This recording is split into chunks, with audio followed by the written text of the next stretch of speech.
There we go. What's up? What's up? I'm Renz Davis. We got Vincent in the bottom, and we also have a very special guest, Dennis Stoika. This is ChatCOMBAT.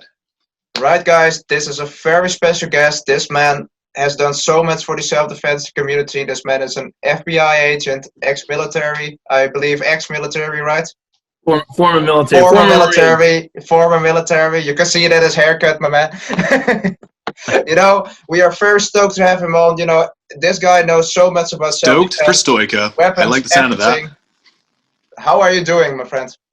Yeah, I'm great, guys. I thank you so much for having me on. I did release a book as of yesterday, first and maybe last book. We'll see how that goes. But yeah, please tell us more about it. What is your book going to be about? And what is? I plan on getting out to the media more. So you guys are the first ones to hear about it. Actually. Nice. Very, very sweet, right? Yeah. So the book is really about my life. Chapter 1 is who I am. So I try to go a little bit by decade, where I lived and outside of Chicago, Illinois. I grew up in Chicago, Illinois. Joined the Marine Corps. Come back from the Marine Corps. It ages me, by the way, right? Because you can kind of follow me along in my life. But after the Marine Corps, finishing college, getting married, having kids, moving on, getting a job in law enforcement as a police officer for a few years. Getting a master's degree, joining the FBI. I've been in the Bureau 23 years now. I've worked for the director of the FBI doing law enforcement partnerships for the last many, many years, about a decade. And now this year in 2020, I've been working for the Attorney General of the United States in a very same capacity and liaison. And it's about moving my law enforcement career to a passion to still obviously working and loving law enforcement, but really being involved in coaching and self-defense, fitness, nutrition. And the book title is The 1% Warrior, and it's about living 1% better every day in every way. And the book takes you from, again, who I am to talking about growth, and then strategies, tools, and practices on how to grow, things that people need to do daily. There's also chapters in there on self-defense and fitness and nutrition and grappling and striking, and then coaching and teams and mentors and communities of practice, and then there's a little chapter on leadership, because you have to be a leader of yourself and others. And then actually absolutely finishes, guys, with, believe it or not, right? It might seem crazy, but it actually finishes with my obituary. So talking about leadership, it's your legacy that you leave behind, right? So, yeah, totally. I mean, hey, if anyone can write the obituary, I think it should be left up to the person that's still living the life. I mean, it's kind of like that joke, like if I die on the bench press, before you call the EMT, put on an extra 10 pounds on each side. Put an extra plate on each side. Modified. Bam. Hey, so Renz, you said something that actually you said if anyone's going to write it. So I actually think it's still not written well, the last chapter, right? Because believe it or not, it's really hard to write. It's really, really, really hard to write your own obituary, right? But I will say this, though. If you are living every day in every way, your life the way you want to, you write your own script, right? You're writing your own manuscript every day, then your obituary is going to turn out okay for you. Because see, I like the sound of that right there. Yeah. That's amazing. But why did you, by the way, decide to join the military, and what rank did you end as?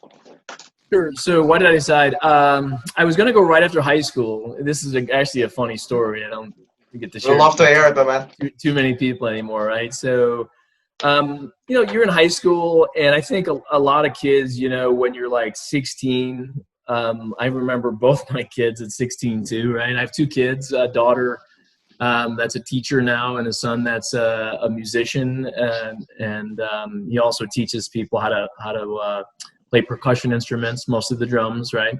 But when you're 16, you kind of think you know it all, and some people are like, yeah, I'm going to go to this college, and some people are like, well, I'm not going to college, and I kind of didn't know what I wanted to do, finish in high school a little bit, so I'm like, hey, grab a couple friends, you want to join the service, and you could go in a delayed entry program, what was called. So it was actually called a buddy program. So Vincent, you and Renz could have got together and said, hey, we're going to join the Marine Corps at the same time, right?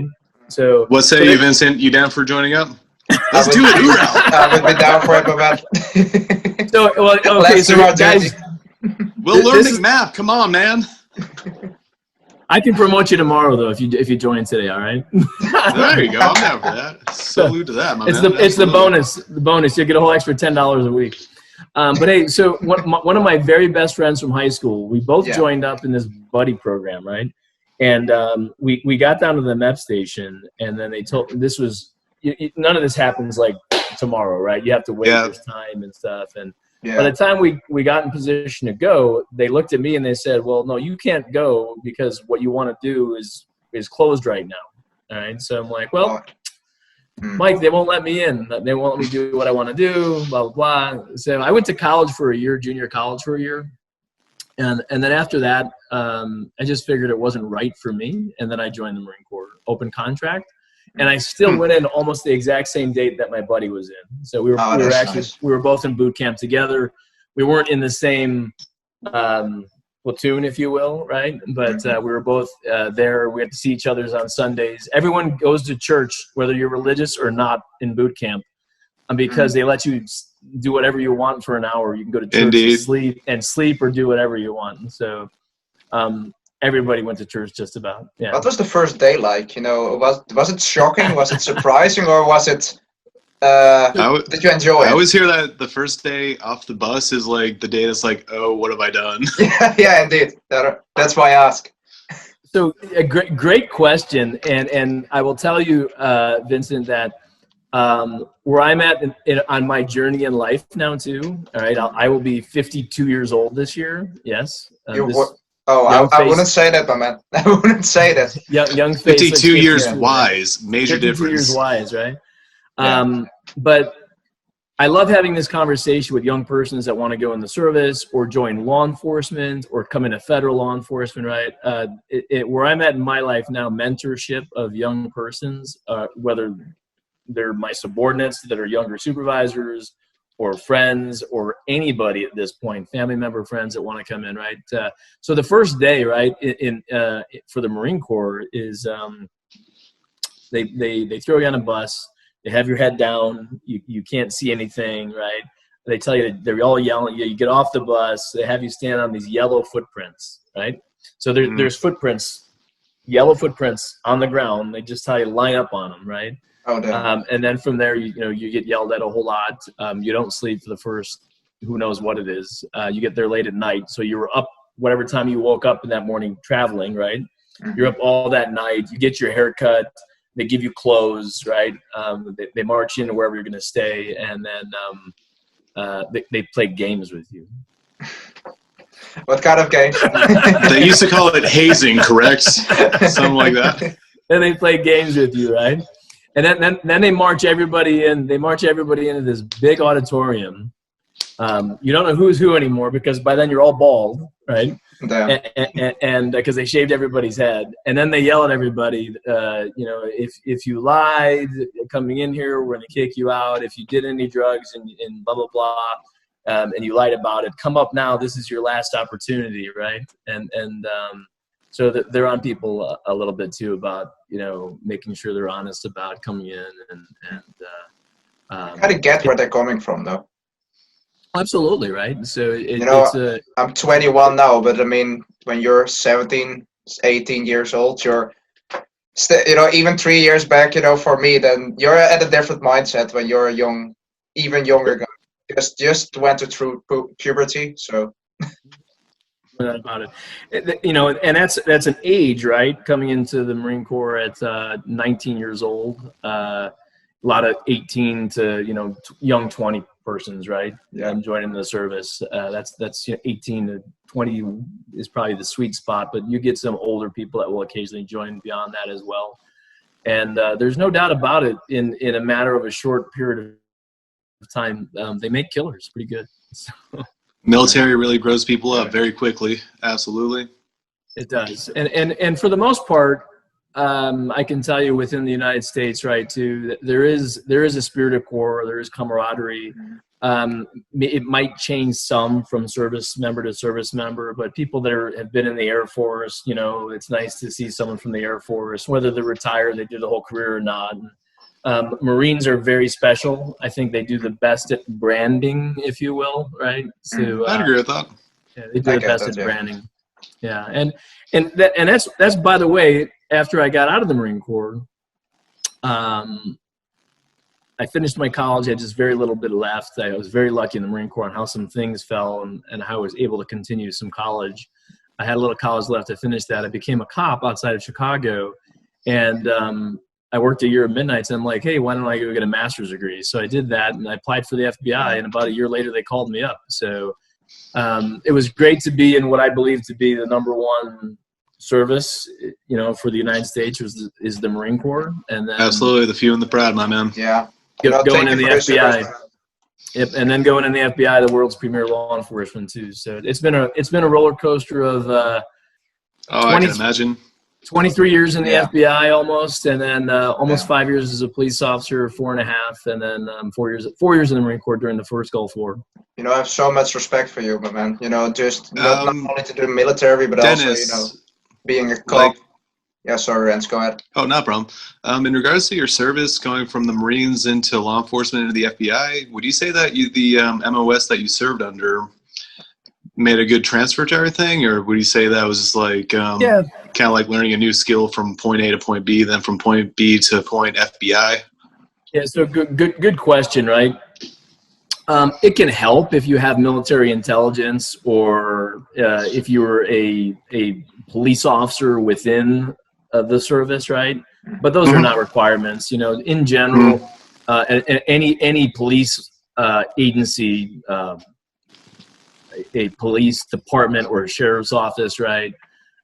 If you just have the experience of being in the military, I don't care whether you fixed airplanes, you humped a rifle up hills, or if you cooked, or if you drove trucks, right? I mean, they need everybody. The service needs everybody in order to get the job done.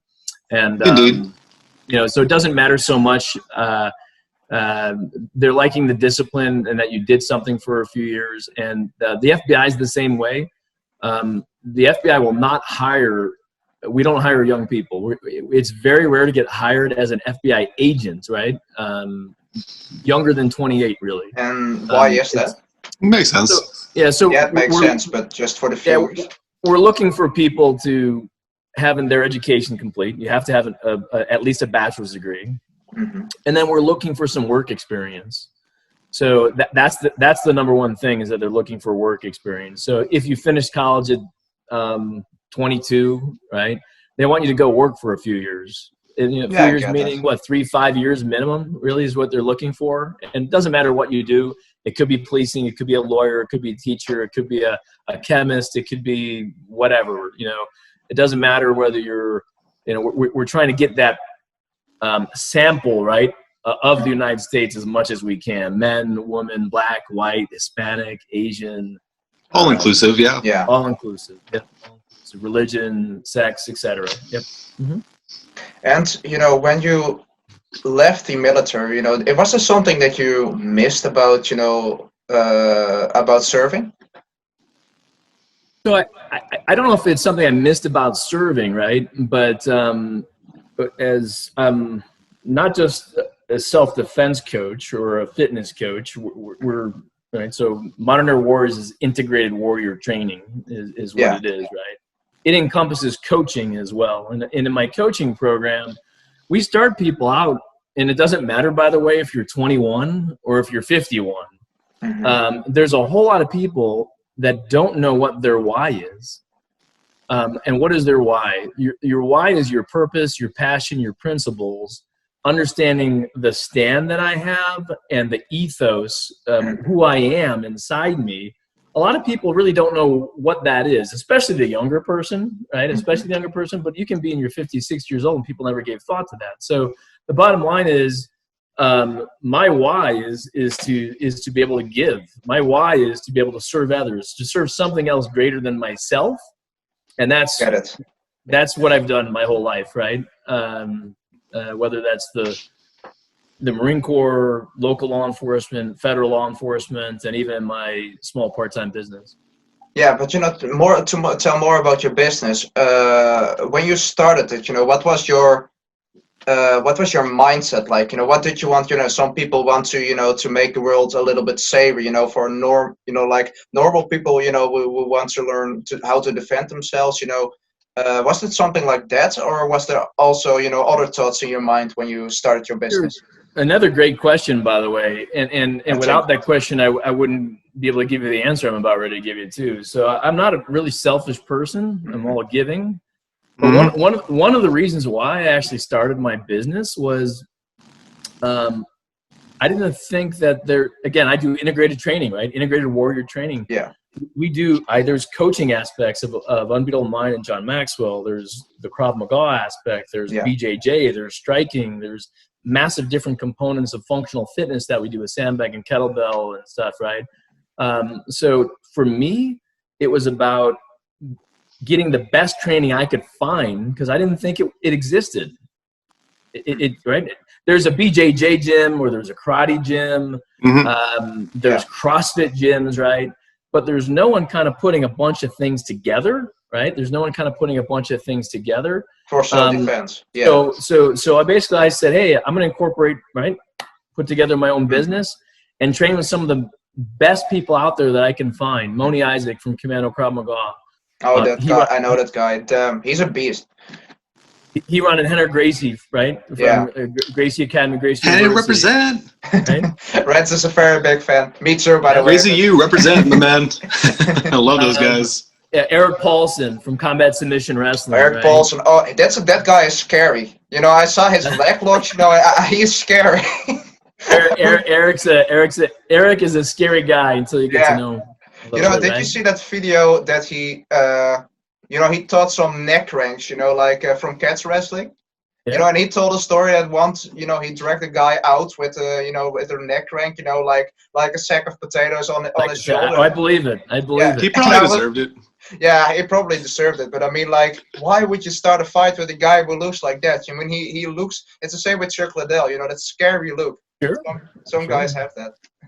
So in addition to that, right, finding, becoming a yoga instructor actually too, right? Not just guys, the hard, but the hard has to mix with the soft.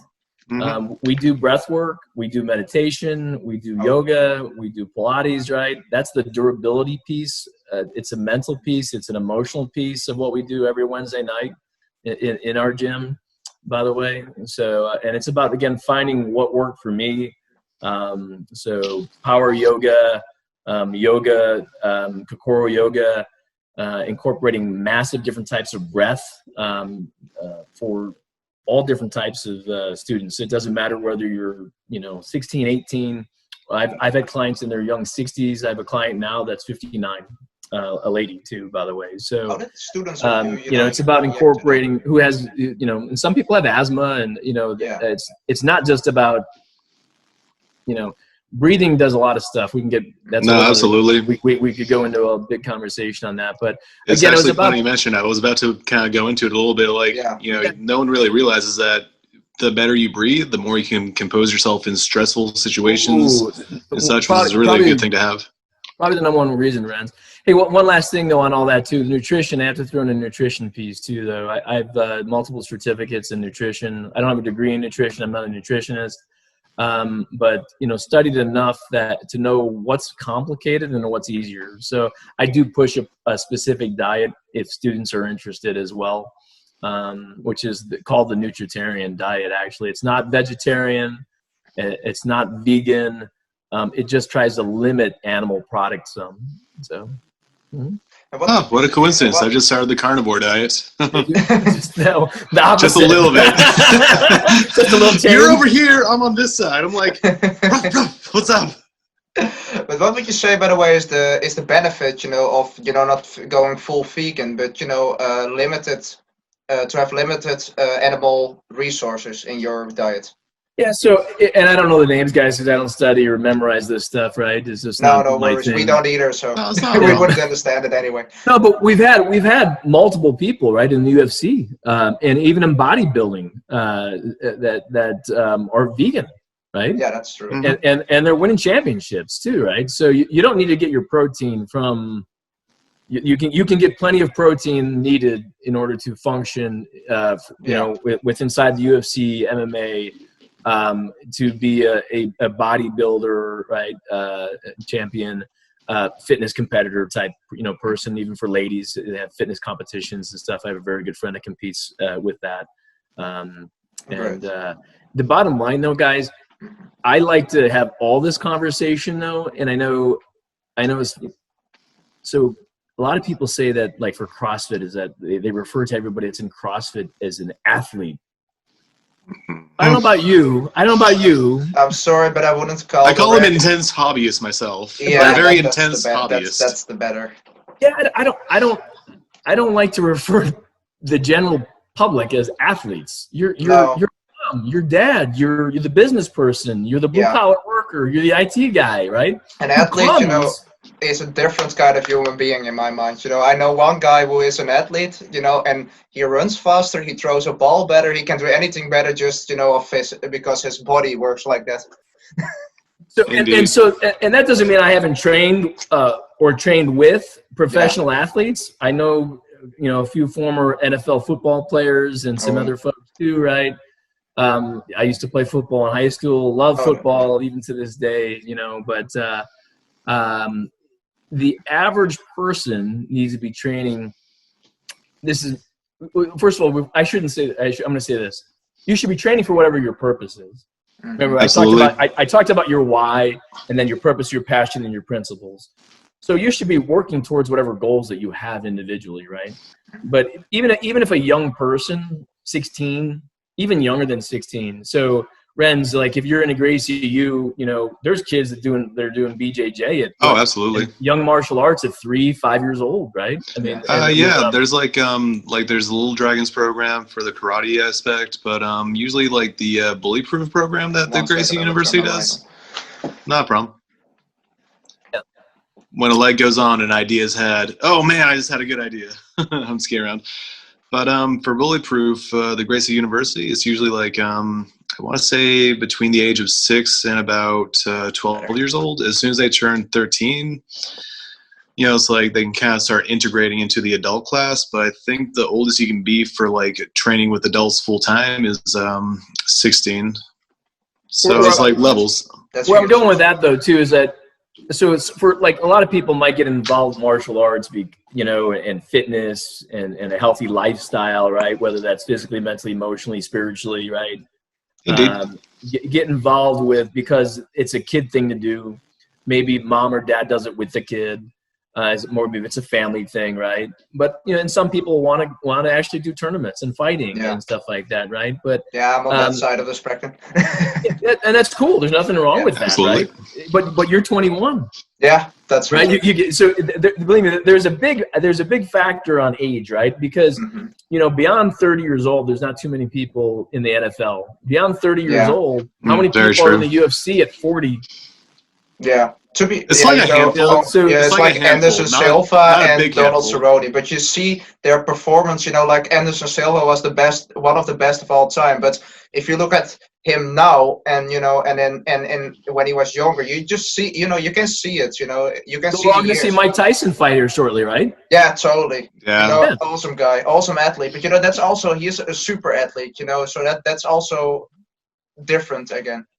But we see very few people that are actually the top of the game, the top 1% within MMA, UFC, right? Totally right. What are they going to do when they're done is the question. I mean, Ronda Rousey finished her career. I would love to have seen her do more personally after her career. Yeah, you're not alone on that one for sure. I really think that's with the the community. Aspect. I also think that's the mental aspect. Oh yeah. Some people, can't deal with a loss. Some people, bounce right back, and some people can take a loss. And that's sad to see. But if you don't think if you think you can't win anymore, you shouldn't fight anymore, because you have a few people though, right?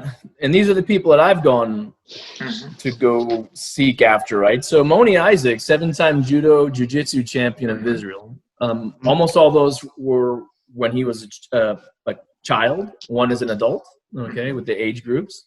But again, he had UFC heavyweight champion.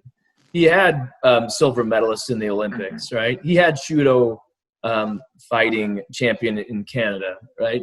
And so he's an amazing coach, right? He's chosen to take his skills and then continue coaching. Eric Paulson, same thing, right? Yeah. So Indeed. taking his skills and creating something beyond that to continue to help nurture, kind of what I'm doing in my life and career too, right?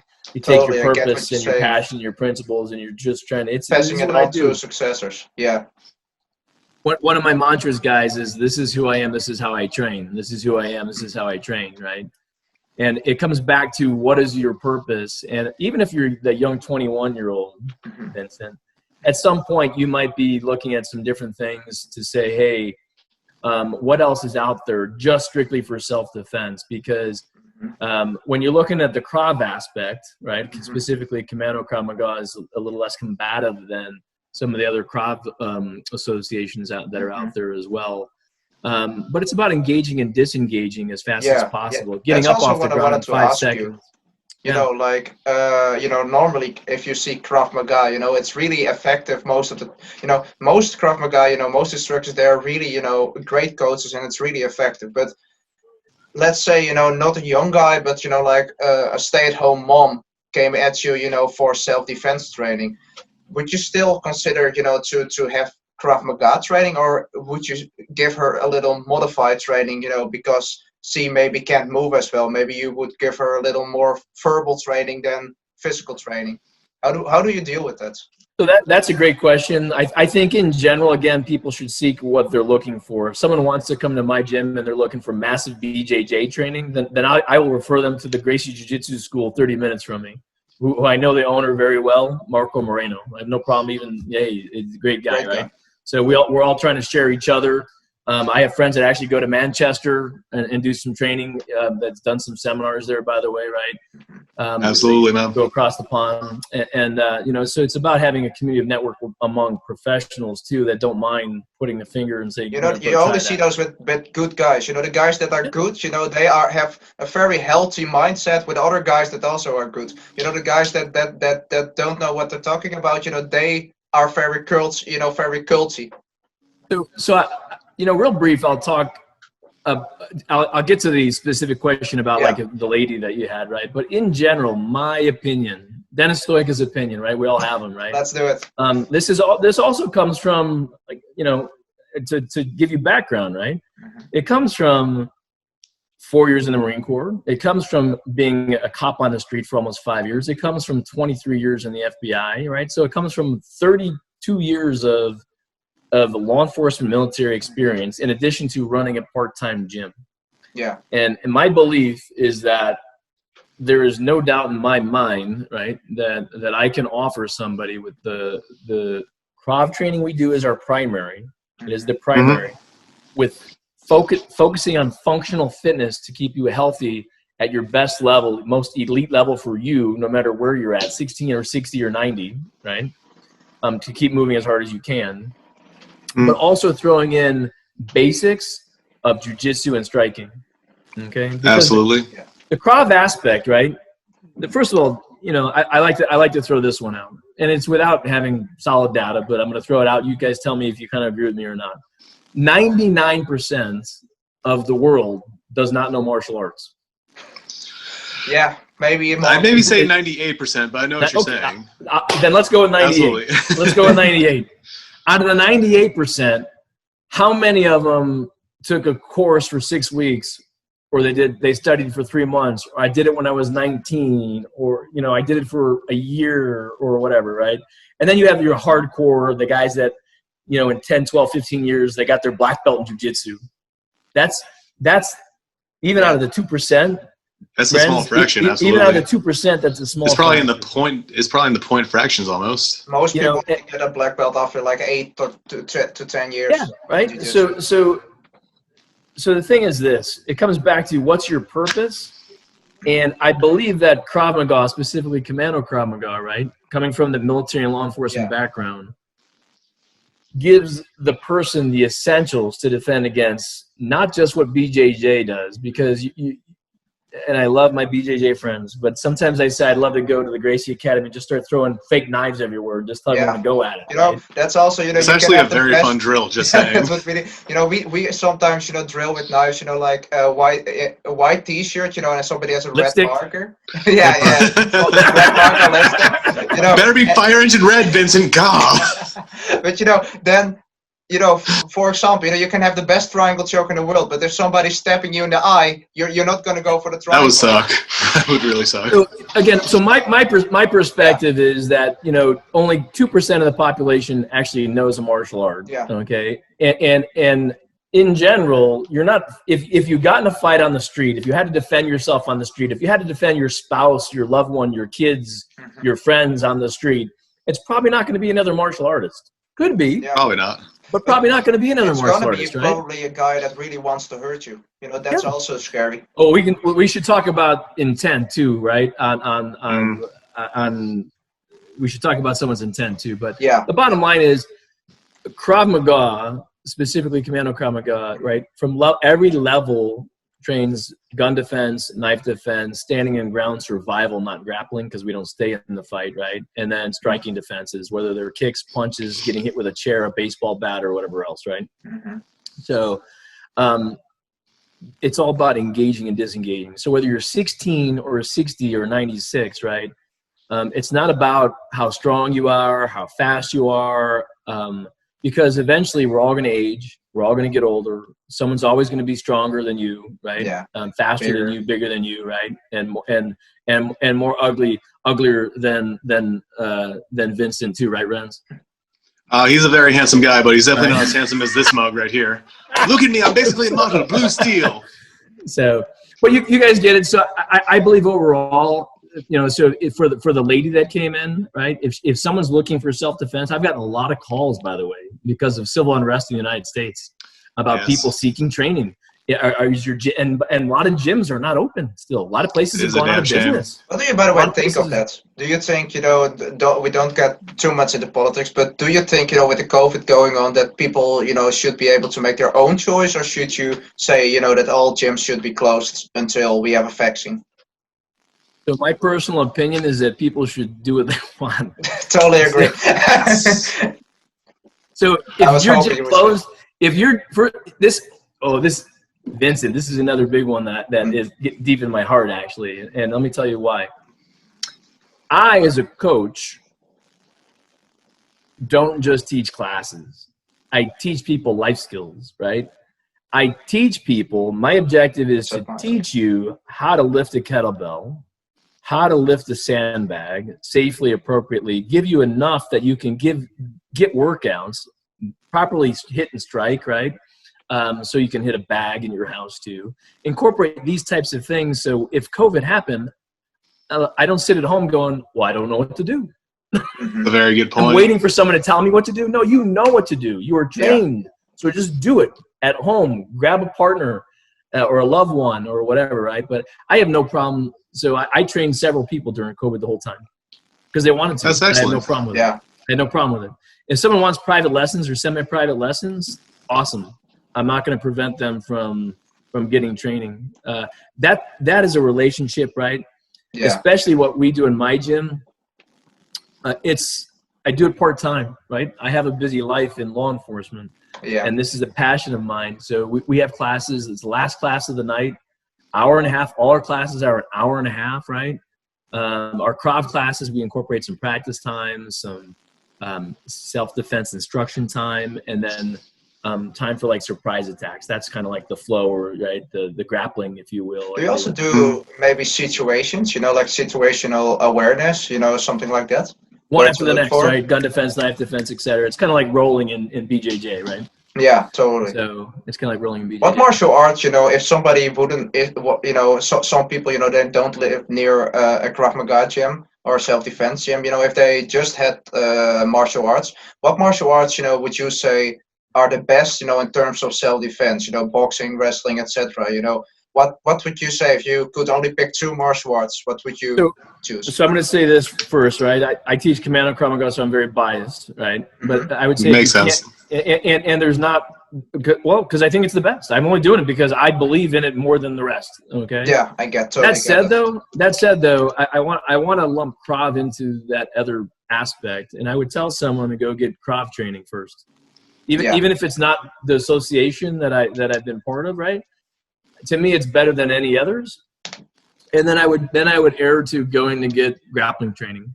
Right. So yeah, go to some BJJ school, no doubt about it. But absolutely. But if you can, again, so you can go to different schools, and this is where the Gracies, to some extent, maybe go sideways with some people in the community too, right? You know, Henry and Huron Gracie tell you, you know, no doubt about it, you're not training their jiu-jitsu unless you put gloves on, and once a week you go out and you try to hit each other, right? So a new person doesn't need to go there and get beat up. I actually believe in their program that new people don't roll right away. They should just flow, that they flow. I am all about that because I'm about making sure that people have a long lifetime journey of success. Yeah. That I don't want people to get hurt. It's like, you know, it's no different than you're not going to put a little kid with a big kid. You're not going to put a woman who's been sexually assaulted right into class that's uncomfortable with something, right? Yeah, absolutely. So it has to, people have to be, things have to be right for when the student is ready, right? And if your environment in the gym is not so, right, then you're going to scare people away. And I started saying it too, right? So like my gym, my business, right? We're small group training. I've never had more than 20 adults ever at one time. We've always managed about plus or minus 10 people, but the people that love what we do is integrated training. They stay with me. I've had multiple students stay with me 8 years. Yeah, that's a long time, Vincent. Yeah. That's commitment and loyalty right there. I train at the MMA gym, and we see people come and go, all the time. All the time. And because of that, with COVID too, right? So I personally made a big change in my business recently. Yeah. And I think we're seeing some more gyms that are going to be considering this, right? So I have some friends that have coaching business in martial arts, if you will. So teaching other gyms how to they're coaching other gyms on how to bring more clients in and things of that nature, right? And the move or the thought is, if you didn't have contracts before, you need them. And I've never been a contract guy, but I'm to the point in my life after 13 years, it's not for me. It is from my heart. It is not for me. It is for you and you and you and you and you to commit and dedicate to yourself that I'm actually going to do this for 12 months. Yeah. And I'm not talking about a contract where I still pay monthly because they can still quit. Money due at signing.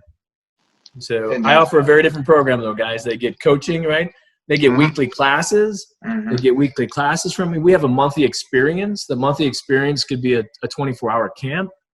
It could be a seminar on the Big Four of mental toughness. It can be creating an integrated training plan for them for the whole next 12 months. It could be a 10-mile ruck. It could be airsoft, where we take our gun skills together, right? That sounds like fun. That sounds indeed airsoft. Fun. So talking about guns. I'm sorry. I want to throw one other thing in there because you asked no problem, one or two. So the other aspect, right, that people should throw in there, and it's going to depend. I know we have worldwide audience here, right? Absolutely. A gun is a tool, just like a police officer would have tools on their belt, other tools on their belt, or just like someone might use pepper spray or something else in self-defense. It is a tool, and it is actually the best self-defense tool. Yeah. So everyone, in my opinion, should learn how to shoot.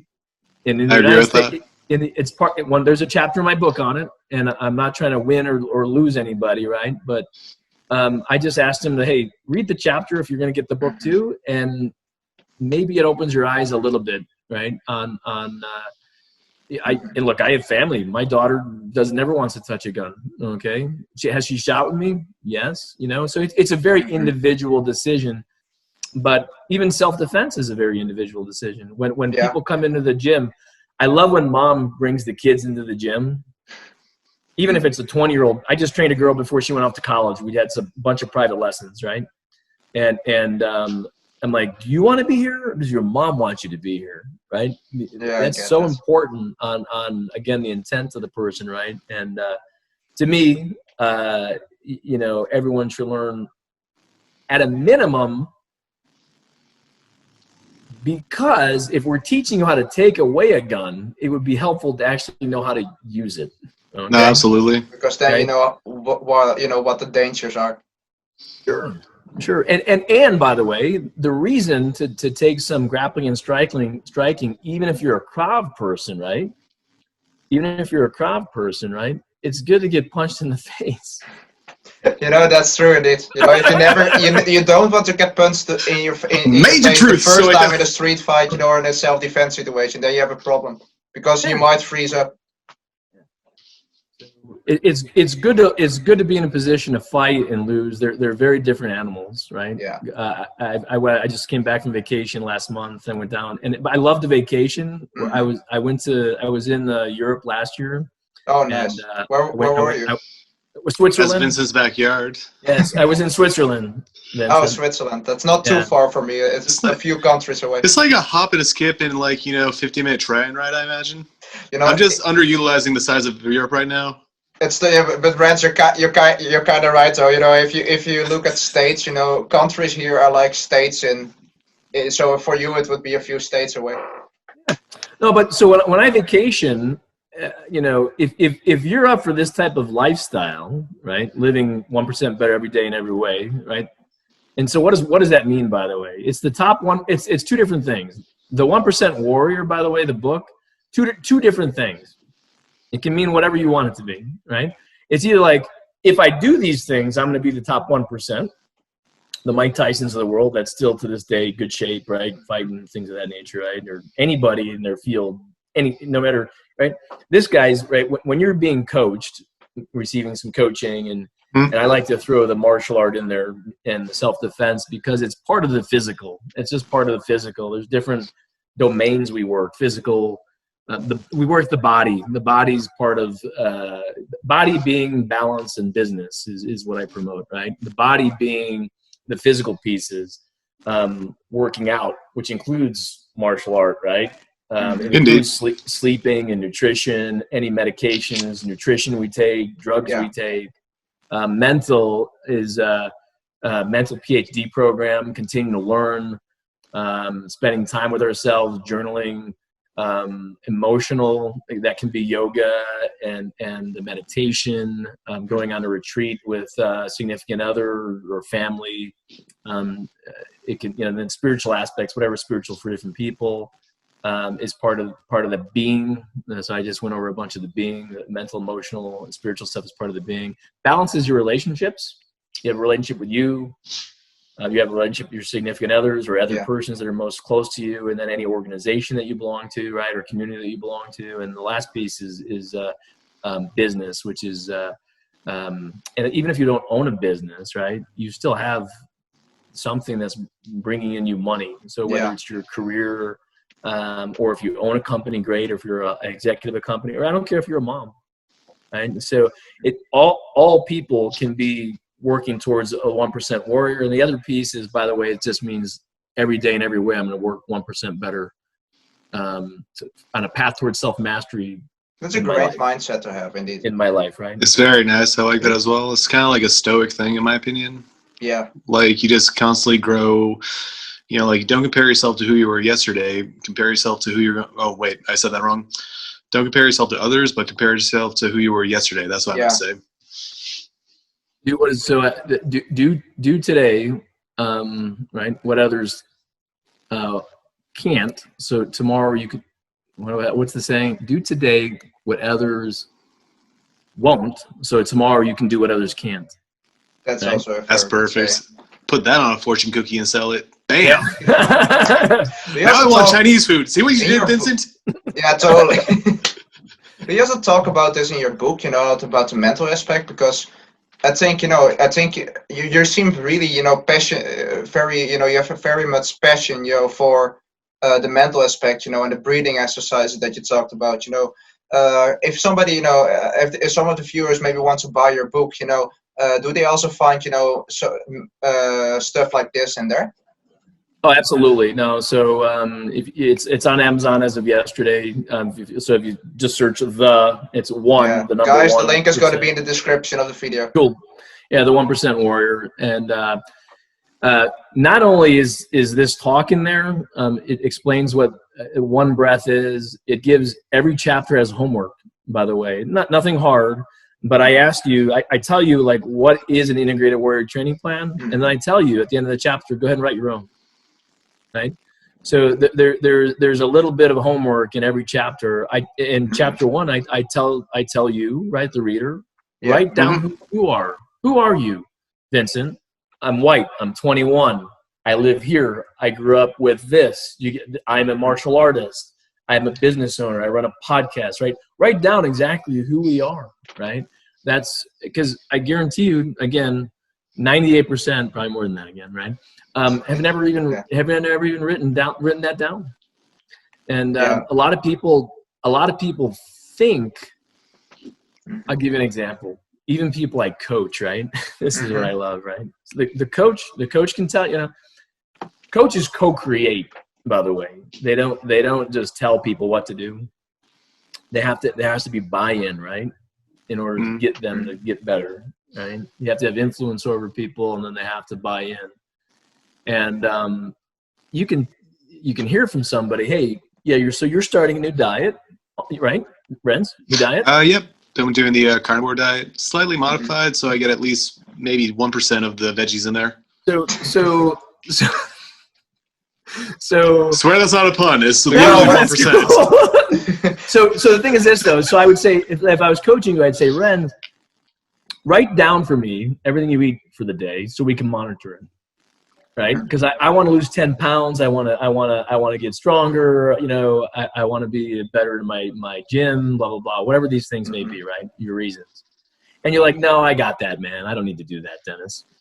So we're 60 days in. Or whatever, 30 days, whatever. 6 weeks later, we go to weigh you. We take your measurements again, right? Body fat and body weight, and it's like, bro, you haven't lost. Let's just say you wanted to lose some body fat but gain muscle, right? Yeah. So the bottom line is things aren't working for you. None of the numbers are working. And I can look at you and go, I say, well, you're the one that didn't want to journal your food. What are you really eating? Oh, what have I done? What was I thinking? What are you really eating, right? So if you don't write it down, right, it doesn't exist. It's hard to monitor. That's very true. So, yeah, and we talk in the book too about challenges, having challenges for ourselves, right? So we talk about the challenges can be a weekly harder workout. Even if it's for someone like in the BJJ gym, where, hey, once a week I am going to roll 30 minutes, 5-minute rounds, whatever. You know what I mean? I'm going to force myself to do some of those things, right? Got to come up with challenges. And so, Vincent, we talk in there how to we talk about some goal setting and how to make your goals written well, right? Yeah. So they're achievable. So a lot of stuff, right? Guys, it's integrated warrior training, right?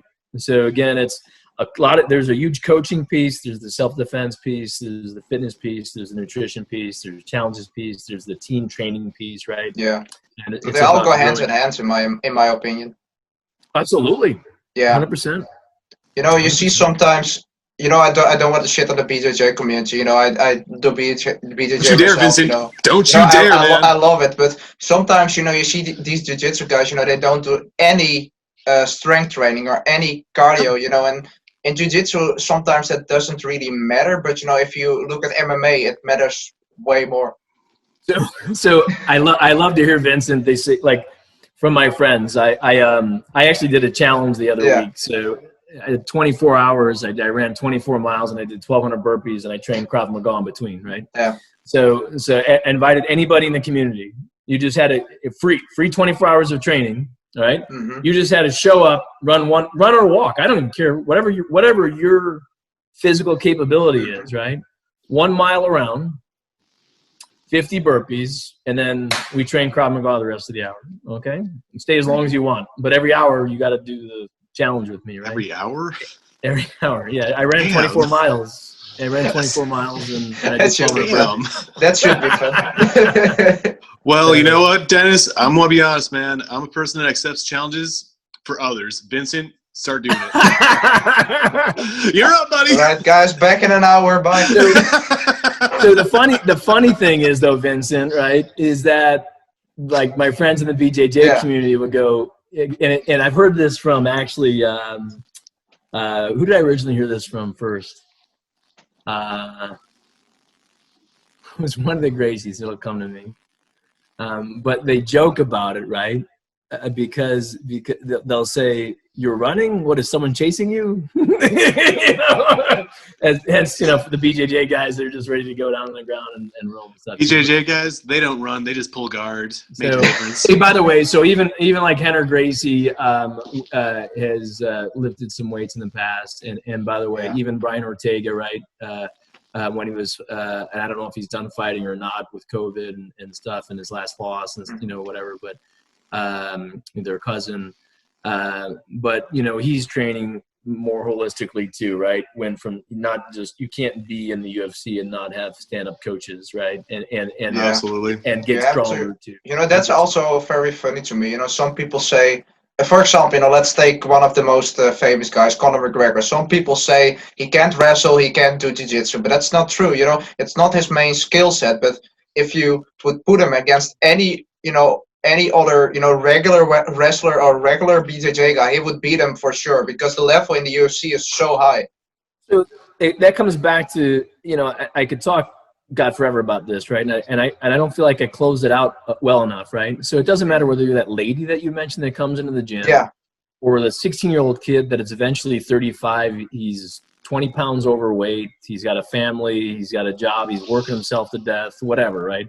The bottom line is integrated warrior training is not just BJJ. It's not just CROD, right? It's about living a holistic life, right? Body being balanced and business, physically, mentally, emotionally, spiritually. And healthier lifestyle. And we incorporate the tools we use, right, is working out, martial arts and stuff, right? Because it's about, I hope I'm 90 someday, right? And I want to be functionally fit. I want to still be running 10 miles and putting weight on my back to rock. Yeah. And I still want to be in the gym training, right? But the average person, right, they still need to be like being able to get cat food out from a cupboard and reach down to the floor, or carry their groceries in and whatever, right? So you might not think about that, right, being 21 or younger. But at the end of the day, right, we want to be healthy. It's when we do breath work and we're eating well, right, it's about living a life without disease. And BJJ does that too, right? Because it's providing that good physical, mental, emotional pieces still, right? But it's, you know, the Gracies have a diet. They kind of promote. Oh, the Gracie diet, Gracie diet, right? You know, but the average gym, you know, every gym is not, you know, incorporating all these things. I'm not. No. To be honest, most gyms don't. Most gyms don't. Gyms in general are great places, but in the old days, right, before MMA really came about, someone had to go train boxing in one gym, grappling in another gym, maybe Muay Thai in another gym. And now you almost can't go to a gym without having some grappling and striking at that gym, unless it's a pure BJJ school. Yeah, right? Or pure, you know, like in the Netherlands, we have kickboxing, you know, Dutch style kickboxing. That's the most popular art here in the Netherlands. And it's like, you can compare it very much to Muay Thai, only it's with better boxing. You know, it's like boxing combos ending with a kick most of the times, and then without the cleansing and without the elbows, and the rest, you know, the rest is the same. But that's very popular here. But, you know, that's really a stand-up martial arts that I could think about, you know, that you don't see grappling in. And I think Renz would tell you too, right? And, you know, I don't care if someone took traditional martial art. You know, everyone should go get a blue belt in jiu-jitsu. Agreed. Yeah, I can agree with that too. It's wild, because the blue belt is like the absolute minimum amount that any striker needs to really be able to get right back up if they absolutely have to. So also for self-defense. Yeah. Renz, let me tell you what another aspect of that, right? Dennis has no interest in becoming a black belt in jiu-jitsu. But it would look so flattering on you, Dennis. Come on. Yeah, I wear black. They would blend right in. They wouldn't see it coming. But I'll tell you why, okay? Because that's, number one, it's not where my heart is. And I strongly, strongly, strongly believe, right? No different than any of the military, the Marine Corps, law enforcement, right? You will fight how you train.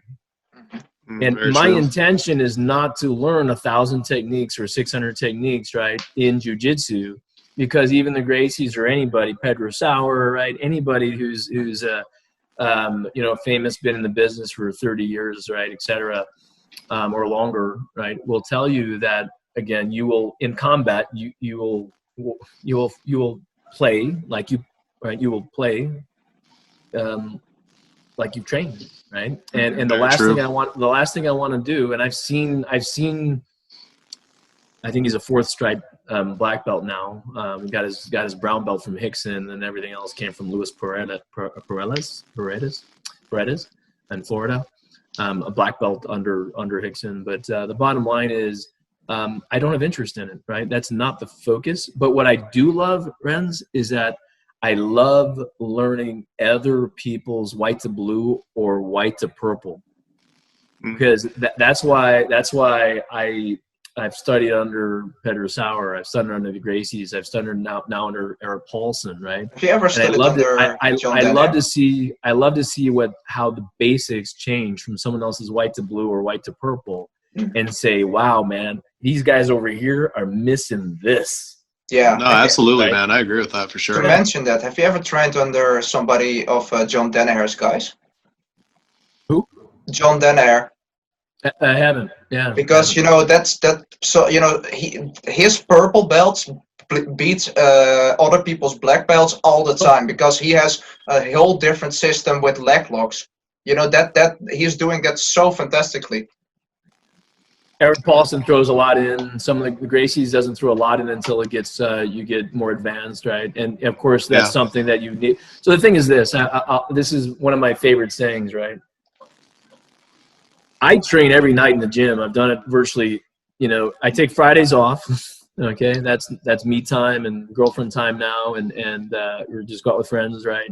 I'm there for hours on Saturday, and sometimes I'm still training on Sunday in some aspect. It may not be crowd or jiu-jitsu. It could be running or walking or hiking or whatever, right? But I have limited training time. Yeah, you heard me right. I train almost every day, but you heard me say it. I have limited training time, right? Mm-hmm. If I have limited training time, how much limited training time does my students have that only come 2 or 3 days a week? A lot less, right? A lot less. So, true. Yeah. So what one of my favorite sayings is that as a good instructor, I need to maximize my students' training time. Mm-hmm. Right? I like that. So I need to give them what they need the most, especially small group training is what we do, right? I charge more too, right? I charge more. I'm worth every What do penny. you charge, by the way, for, let's say, like a month? That's like asking what a girl weighs, man. Very inappropriate. I got no problem. I have no problem. You're going to get weekly classes of Krav grappling, right, and striking. You're going to get yoga and Pilates. You're going to get a monthly experience, which is some either 3 or 8 hour event, one week in a month, and a 24-hour camp. I charge $3,000 American dollars for that for the year. It's not too, It's not too shabby. No, it's not too shabby, for the amount of personal training, you get. You're getting a lot. Yeah. If it was private lessons, it would be about $9,000. Yeah. Okay. Seriously, it would be 3 times that. So, people also don't get that, how much you learn, from small groups. Some people think, that they will learn the same as in these huge groups of 100 people, but it's not the same. It's by a long shot. Very different impact. Very different impact. And I also offered a 24-hour challenge, which is 2 10 to 12-hour days for people to come out and train with us, right?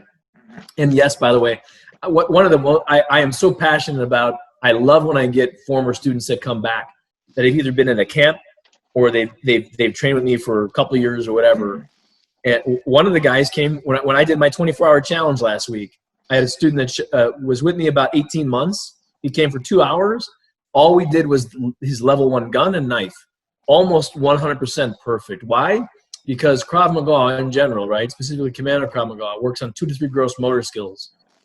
Because in violent confrontation, right, this is where that fight or flight syndrome kicks in. This is where we have tunnel vision. This is where we can start to sweat. This is where we lose our digits, right? Our dexterity and things of that nature, right? So body starts to shut down. This is why breath work helps. Tactical breathing, right? That we teach in our program as well. But the bottom line is, I have so many students that come back that perform at nearly 100% that learn for a short time because the system does that. BJJ, do 18 months of BJJ. Look, if you were a solid blue belt in that time, some people's schools you probably wouldn't even get. In the Gracie program, it's possible if someone just did all those classes a bunch of days a week that you could get your. Well, now they make you stay 6 months after to finally get your blue belt. So that probably the combatives belts. It would probably really take 2 years at that fashion unless you took private lessons. But the bottom line is that's 36 techniques, right? The 36 lessons, it's about 88 techniques actually in total when you break the slices down. But 23 classes, 36 techniques, and then variations upon each of those techniques. Yeah, which is about. I'm a bit of a Gracie fiend, so I'm very well versed in the combatives program. So Ren's counted up. I believe that there's 88 slices in total. Yeah, exactly. So it's technically like 88 techniques, right? That they're learning. Roughly, yeah. You learn the armbar from mount, you learn the armbar from guard. But then you learn additional slices between those little bits. Like, what do you do if they're starting to turn? You go for a modifier. Low variation, high variation of the armbar. Yeah, exactly. Yeah, those things. Yeah, precisely. Yeah. I used to be a Gracie school early on. I went to the second ever. I went to the was it first ever? I think it was the second. I went to this. I believe it was the second ever Gracie University program. Right? Oh, the ICP. Yeah, it's changed since then massively. Yeah. Yeah, it's changed massively since then, but yeah. I'm hoping to do that eventually. I really would like to do that. I encourage you. Yeah, I encourage you. Absolutely. Yeah. Absolutely. It's about growth, right? So, Vincent, we got to get you out here too. Got to come across the pond. In about a year, I'm going to visit the United States, so that would be when amazing. Lockdown unlocks. Yeah. So the thing is this, though, too, like I said, right? So no matter where I go on vacation, maybe I'm the crazy guy, but I like to pick vacation spots so I can go train too, right? So I've had people ask me over to Europe and England and stuff too. So that's great. Where's your gym, by the way? Where are you located?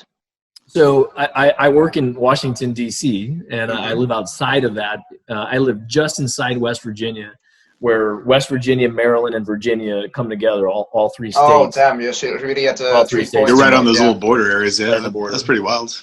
But, and your gym, where is that located? Yeah, so I teach out of someone else's gym. I rent space. I teach out of Zing's Karate Center. It's not a bad call. It's especially during COVID. He owns the place. Yeah. He owns the place. I have minimal rent by just renting the hours versus, right? That's indeed. Low risk, big reward. When I visit the States, I for sure need to go there, to have a few classes with you. But, again, what we do with the Krav and 2 to 3 gross motor skills and proven by students being able to come back, right? People can come, even though I have a yearly program. If someone can't commit for a year, or if they don't live here, they can come out for 2 days. 2 days of your time, right? For that average person that either doesn't know martial arts, can walk away with massive tools before they go to college, or give them something, come back just to that. The business executive or that other martial artist that wants to learn what we do. I have taught other BJJ black belts our gun defenses. Yeah. That tells you something, Renz, about BJJ gun defense. Oh, absolutely. I actually tell you what. And knife defense. Yeah. No, absolutely. I tell you what, I think gun defense and knife defense can be sometimes problematic because there's always one style, another style, and the other style. There's they don't work, but mine does. Well, shit. How often does that stuff get? It's nerve wracking. But there is the difference between a rubber gun and a real gun really makes a difference. Yeah, if you hear that's why the slide clicking. It's oh shit, this is a real one. That's why we also do airsoft, right? We do airsoft. So once a year, I like to do airsoft with my students because it gives you the confidence, right, that what I'm teaching you works, right? That what I'm teaching you works. And Knife defense, though, look, I can argue over knife defense a little bit too. You know, no one has the perfect knife. Everyone's going to get No, cut. absolutely. You have to assume you're going to get cut, and hopefully you don't, right? You know, Hopefully they bleed to more. be completely Just honest, saying. you know, in real knife defense, I either would have, you know, the space to run away, but that's not always a Right. possibility because Absolutely. you know, that's also some people also think that attackers, you know, on the street that want to rob you or hurt you or anything are stupid, Nope. but they are not stupid. You know, they know what they're doing because they did it multiple times. For sure. So you either meet the psycho who wants to hurt you, or the robber, you know, who knows how to corner you, and So then that you can't run away. I watched your interview with Brazos, right? I don't know him, and I don't know who he's trained under, if anybody. I know he's made it to some TV. He does like some Krav Maga stuff, yes. Yeah, that's some Krav Maga. You know, he did multiple martial art, but you know, really, his street credit, let's say, you know, the things it's solid. It's solid, like, at least in the media. Mm-hmm. You know, he's like he learned it as a bouncer. You know, he saw as a bouncer what happened when you, for example, hit the ground. You could be the best jiu-jitsu guy, but if 10 guys Absolutely. are kicking your head in, you know, it's not possible to do something. So I listened to that podcast, and you know, and this kind of bleeds a little bit to. We talked to very just in the very top end of like attacker mindset, right? Yeah. And you have the crazed person that's maybe killed before, okay? You have that person who doesn't mind killing again, you know, because every time I kill, it becomes easier to take another life, right? Then Absolutely, you have, right, and that you also have a person that's maybe mentally, emotionally unstable, so they just can't think correctly, and they're not maybe understanding of. They may not have the intention, but they can, or be able to put it together that if I do X, Y, or Z, that I can hurt or kill somebody, right? But you know, the average person, the average fight, right? And is, you know, Hiron Gracie loves over the years. I love listening to him talk about things like this too. And the average person doesn't want to hurt anybody. You know, someone gets pissed off, something happens. This is why in Commando Krav Maga, the first thing we're doing, right, is if I can, is my hands are up and I'm like, hey man, I don't want to fight, right? Mm-hmm. You verbally make that intention. But at the same time, though, right, our eyes and our you know, our bodies is in a secret fighting stance. So absolutely, it's basically a boxing type stance, but my hands are up, relaxed. Okay. Yeah. And at the same time, though, we're ready to go in and do whatever I got to do, right? And the bottom line, though, is that the average person in the bar fight or just something stupid somewhere, Uncle Joe at the party, the family party that got out of hand, whatever it may be, right? Those people really don't want to hurt too many people. Even if you see girls in high school and stuff, right? It's like, you know, no one's really wanting to hurt people too bad, right? But then you have the real psychos. But the thing is this, though, those things can turn violent like this. Yeah. Oh, by the way, I don't want to stop you, but here in the Netherlands just was a guy who was 24. He saw his friends, you know, that some guy, you know, took the watch of his friends out of the bag. They were at like a park. He said, you know, something about it. He said like, hey, why did you took the watch of my friend?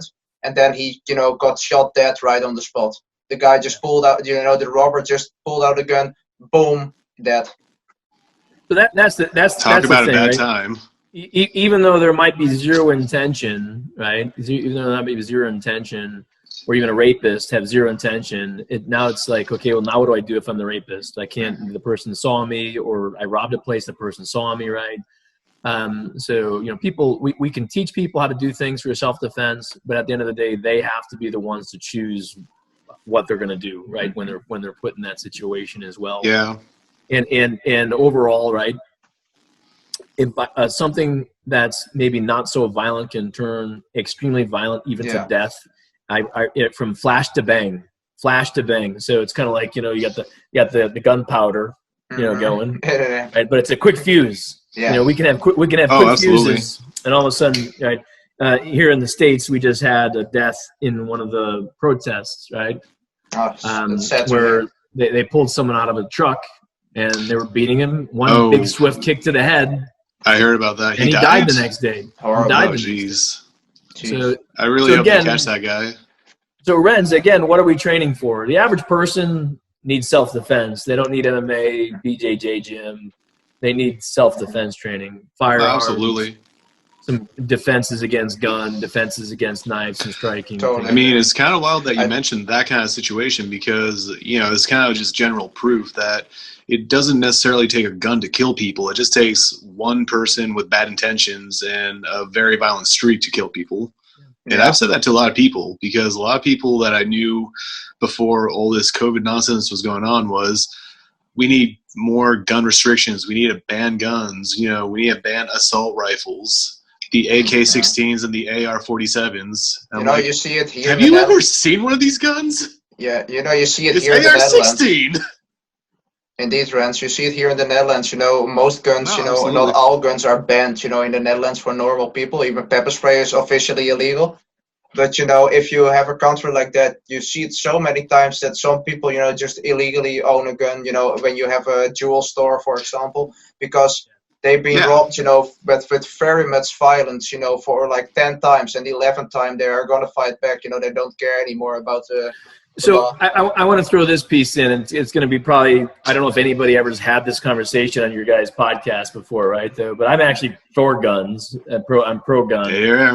Yeah, I'm very pro says. Gun. But the thing is this too, that people have to understand, right? Too, when they look at gun ownership and violent crime or just crime in general. At least I can speak for the United States, right? Because again, laws vary from country to country for self-defense too. So it's one important piece when. Worldwide podcast, right? People have to look at their own laws within their countries, right, to see what. But self-defense, right, for the most part, is legal, as far as I know, anywhere in any country out of the hundreds of countries that we have in this world, right? That said, though, law enforcement, right, when they come to take care of a scene or whatever, or law enforcement in general, when in shootings and stuff, right? It's only one piece of law enforcement. There's also laws that are involved that are pushed forward from the state or the federal level, right? And there's also the judicial piece of it, which is those like the judges that determine how long someone stays in or they get released on bail, whether we have violent people out, right, waiting their sentencing, waiting their trial, et cetera, right? So there's a lot of aspects in violence, right? That when we talk about violence, right, there's not just the person that's defending themselves, hopefully, or the police officer shows up, right? The system in general is way more than what the average person may actually think about, right? And someone's going to eventually maybe go to jail, right? Yeah, and as long as we're on that, I want to let everyone know this, by the way, because I think this is important in the environment, at least again in the United States, right? With some civil unrest and law enforcement being where we are today, right? Needing to really prove to people what we do, how we do it, why we do it, and get better and continuously get better. There's no doubt in my mind law enforcement in the United States is the best it's ever been. Best it's ever been, but still needs to get better. Okay. Yeah, absolutely. I get what you're saying. Yeah. That said, though, right? I want to take any of your listeners and I want to compare them to being a police officer, right? Again, I can speak for the United States, so some of the countries. Absolutely, listeners. And Vincent, you can. He's got the mic. Yeah. But Vincent, you can tell me if this applies, to some parts of Europe, right? But in the United States, you as the individual might as well be a police officer. You both have the right to defend yourselves. Yeah. You both have the right to defend if someone else is in a violent or deadly confrontation, the police officer can step in. If someone's in a violent or deadly confrontation, other than you can step in. Mm-hmm. So not much changes. If you have your own gun and you can use it as a civilian or 2 or 3 people, like we've had Marines, even Europe, overcome people with knives and guns. Yeah, that totally. on trains and stuff. You know what I mean? So that's a good story to tell. Right? Absolutely. So again, what are you training for, and what will you do in the heat of the battle, right? What will you do in the active shooter situation when it comes to your town? What will you do when the guy's wielding the knife and going out and stabbing people that we're seeing more and more in Europe and in Israel and stuff too, right? So you see it also with very young children. That's so sad to see. There was this 16-year-old girl who was stabbed to death by this 15-year-old girl, you know, and you see that it was, you know, like a trend, let's say, in the UK for a long time, and then now it's also in the Netherlands that you have this 12-year-old children that are stabbing all other children and also adults, you know, but you have these youth gangs, you know, and some people don't realize, you know, they say, you know, they're just children, but if somebody has a knife, it's not no longer a child or, you know, a kid or They're an anything. armed combatant. Yeah, it's an attacker with a knife. You know, a knife is so dangerous. Most people don't get that. So, you know, a knife it can be as dangerous as a gun. The bottom line is a knife doesn't empty. Yeah. Absolutely. A handgun has a number of rounds that you can put in it, right? A number of rounds that someone can carry. The knife is going to continue to go like a sewing machine until the person's tired or it's taken away. How do you, by the way, deal with that psychological aspect? Because, you know, some people, when they start a self-defense class, you know, they are kind of maybe a little shy. They're laughing, you know, they have a laughing manner. How do you, you know, convince, you know, tell them, you know, this is a serious manner, you know, you can have somebody, you know, that just flips like this and just starts stabbing away at you? Yeah, so we do have these conversations, right? So people understand what they're dealing with. And by the way, so when we start with knife defense, we start with survival. In 1 hour, I can teach someone how to survive any angle of attack from a knife with an X shield. We call it in our system an X shield, and it's about just surviving, not taking away, not taking it down on the ground. It's about trying to leave, right? We build upon that to takeaways and takedowns and stuff, right? But we tell people how to survive. We tell people how to take, but we also lastly tell people how to actually kill. Okay, how to kill. Now it's your choice again, right? You don't have to. You also know how to just get away. You also know how to take the knife away, possibly, right? But the bottom line is, at any point in a violent confrontation, you could be fighting someone for 12 minutes and just at any point, I just can't give anymore. I don't care whether you're me or you guys or anybody, any of the listeners, right? And that's going to change from a girl who's 5'1" or 5'2" or a guy who's 6'4", possibly, right? Yeah. How strong they are too. But mentally, right?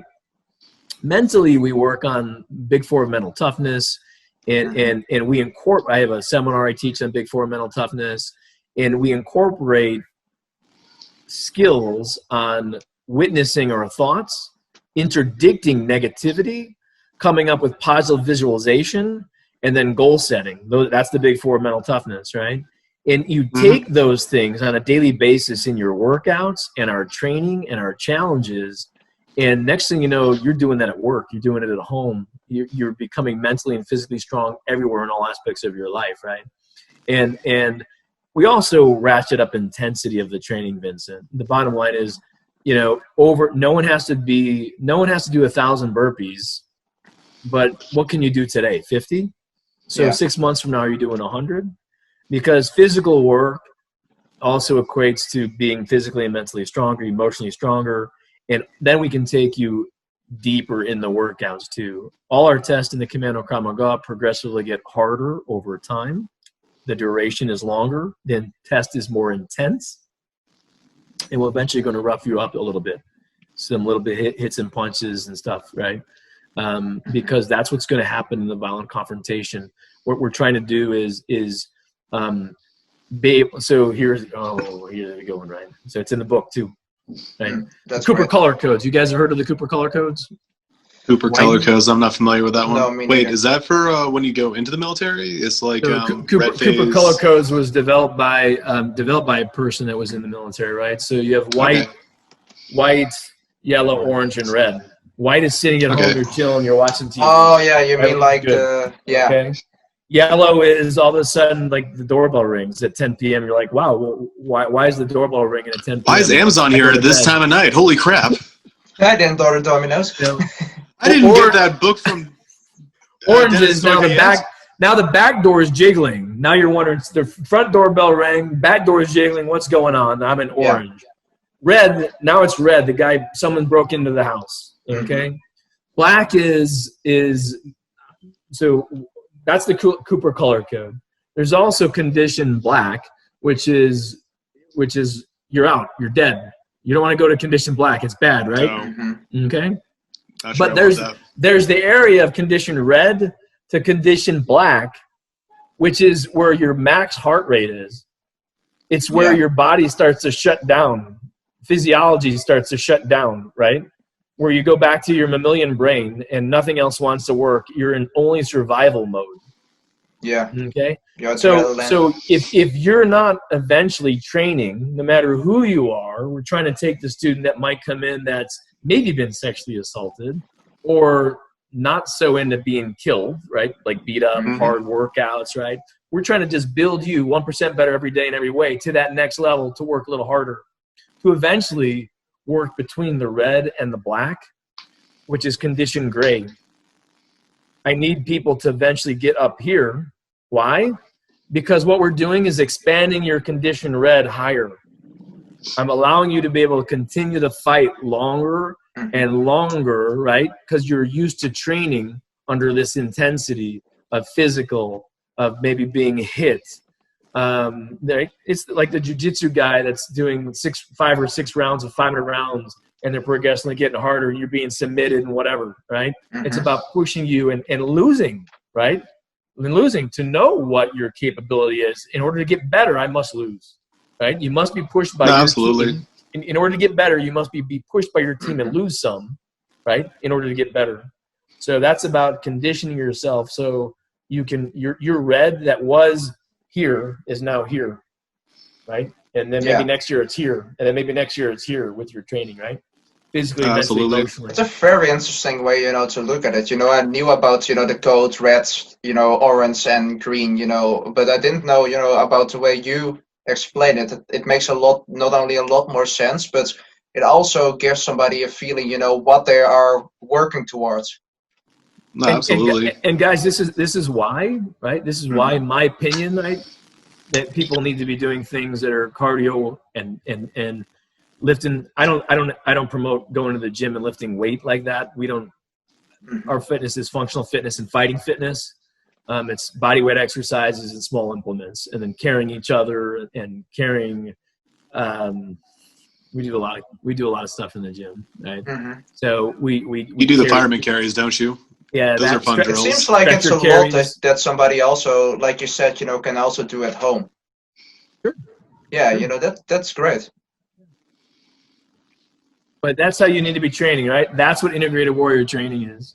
It's getting coached. It's working on topics in your life, whether they're moving your business forward, having a better relationship with your spouse or your kids, or making certain decisions on certain things for your career or kids or your spouse or whatever, right? A lot of things, or financially. It's about working in that physical and incorporating, right? Some type of martial arts, right? It's about incorporating yoga. We didn't really talk about that too much, right? And breath work and meditation. Indeed. And contemplation exercises. With those things, like breathing exercise, the verbal part of self-defense is, in my opinion, you can disagree if you want to, but it's also very important, because, if somebody, let's say, I'm walking on the street and somebody puts a gun against my head, my first thought is, not to disarm him right away, but to first ask him what he wants. If he just wants my phone, I give him my phone and I leave. I'm not going to fight over a phone, but do you also think something like that? Yeah, Vincent. No, it's called psychology. Yeah. We refer to it as psychology, and it's so if someone puts a gun to my head, hey man, I don't want to fight. Please don't hurt me. What do you want from me? These are a MasterCard. Yeah, right? Indeed. These are a MasterCard. What do you want from me? I got a Venmo. Swipe it now.